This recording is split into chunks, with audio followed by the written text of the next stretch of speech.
안녕하세요. 글로이 TV입니다. 전 세계는 지금 C19 바이러스 감염증 사태로 일찍이 겪어보지 못했던 전 지구적 위기 상황을 매일매일 마주하고 있습니다.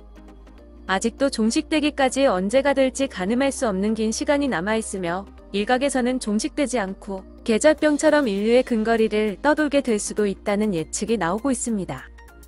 무엇보다 발빠른 백신의 출현을 기다리며 피해를 최소화하기 위한 노력을 기울일 수밖에 없는 상황입니다. 이러한 가운데 전 세계는 다양한 대응 방식을 따르며 이번 사태를 극복하기 위해 안간힘을 쓰고 있는데요.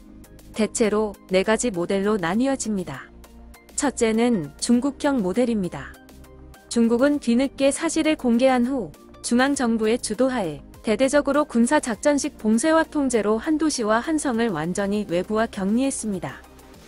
내부 주민들 가운데 확진자로 의심될 경우 강제 소환 및 강제 수용도 불사하는 방법을 사용하였습니다.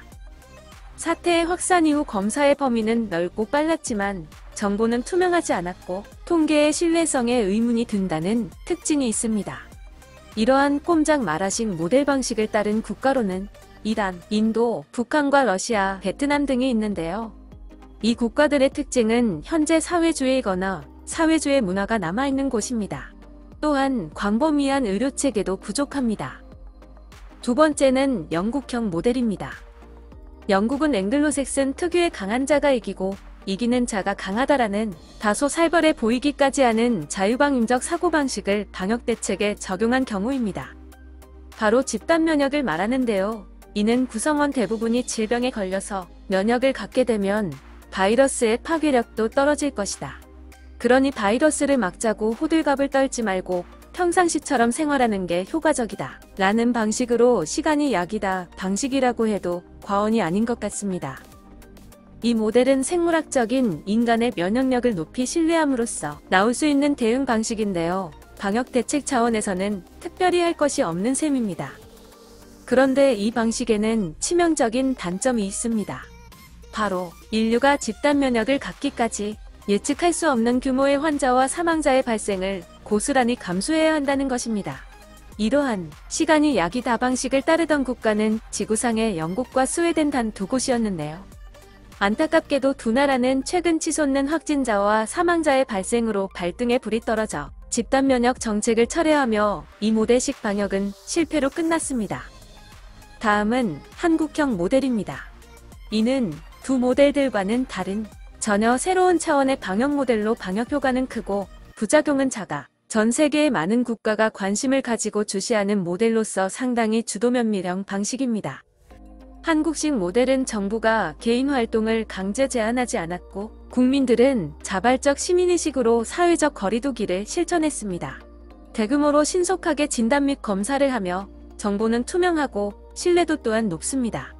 그러나 이런 한국형 모델을 도입하는 것이 마냥 가능할 순 없다는 단점이 있습니다. 탄탄한 의료 인프라와 첨단 IT 환경을 갖추어야 하며 인적 자본시설과 행정력, 좁은 국토에 밀집된 인구입니다. 그리고 무엇보다 정부의 행정방침에 적극적으로 협조할 수 있는 성숙한 시민의식과 살신성인을 실천하는 어벤져스급 의료진이 요구됩니다. 미국이나 유럽은 현재 한국식 모델에 중국식 통제를 가미한 하이브리드 모델을 실천하고 있습니다. 일례로 이탈리아는 모든 국민의 이동 제한령을 내리고 상점을 폐쇄했으며 기본적인 권고를 어길 시 제재를 가하고 있지만 중국의 수위에는 미치지 못합니다. 프랑스와 독일, 스페인 등도 통제 확대에 나섰으며 기본적으로 한국식 모델에 근간을 두고 있습니다. 그리고 마지막으로 일본형 모델이 있습니다. 세계의 주요 국가들 중 가장 이상한 나라가 있습니다. 바로 일본입니다. 중국이나 영국, 한국식 모델도 채택하지 않고 있는데 외국인의 눈에는 그냥 아무것도 하지 않고 있는 아몰랑형 모델로 보입니다.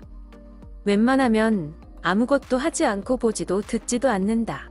그래서인지 환자 수도 많지 않고 위험하지 않다고 주장했는데요. 처음에는 도쿄올림픽 때문에 검사를 하지 않는 것으로 오해를 했는데 일본 내에서도 걱정을 하지 않는 분위기입니다. 마스크를 기증한 유명인들은 비난을 받고 진단을 내린 병원들은 지역사회에 따돌림을 당한다는 소식이 전해졌습니다. 전 세계가 이러한 일본의 기이한 행보에 걱정 어린 시선을 보내고 있었는데요. 최근 일본이 늦은 뒷북을 치며 지난 4월 7일 긴급 사태를 선언하였습니다. 현재 일본은 일일 평균 확진자 수가 500명대를 기록하며 가파른 확산세를 보이고 있습니다. 그러나 환자의 60%는 감염 경로를 파악하지 못하여 공포감은 더욱 커지고 있습니다. 일본이 지금이라도 상황을 심각하게 파악하고 그에 맞는 행동을 하느냐에 따라 결과가 달라질 것으로 보입니다.